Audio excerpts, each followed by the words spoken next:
All right, well, moving on now. Wednesdays here on the program, we like to put the spotlight on the farm women's group, Common Ground. Common Ground is a group of farm women who want to be a resource for consumers who want to know more about how their food is grown. In this segment, we head to Dodge to hear from a volunteer about the pride producers have in the history of the farms they operate. Last week, we celebrated Statehood Day here in Nebraska on March 1st, and today we're taking a closer look at history of farms and the pride that families have in their farms. And joining me now with more on this is Joan Ruskamp.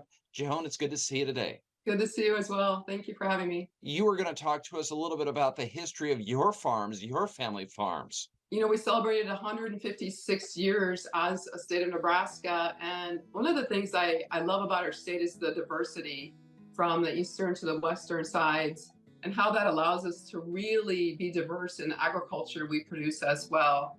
My great-grandparents settled in western Nebraska in the early 1900s, homesteaded out by Rushville. Steve's great-grandparents settled here on the eastern side of Nebraska, right real close to where we live, about 2 miles north of our farm.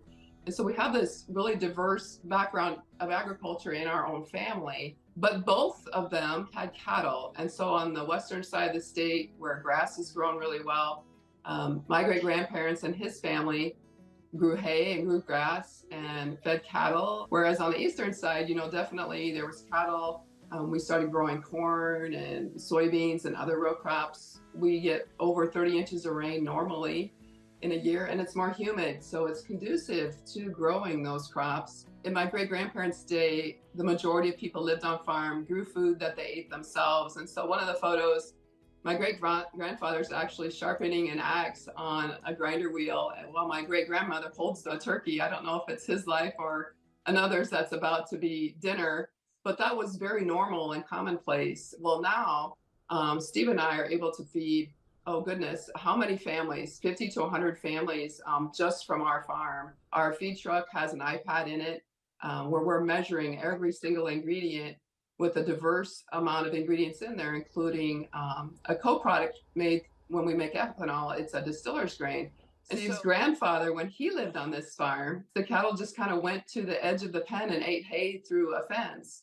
Even just that alone, we've continued to improve what we do through the innovation of genetics, nutrition, and knowing how best to help each livestock species thrive.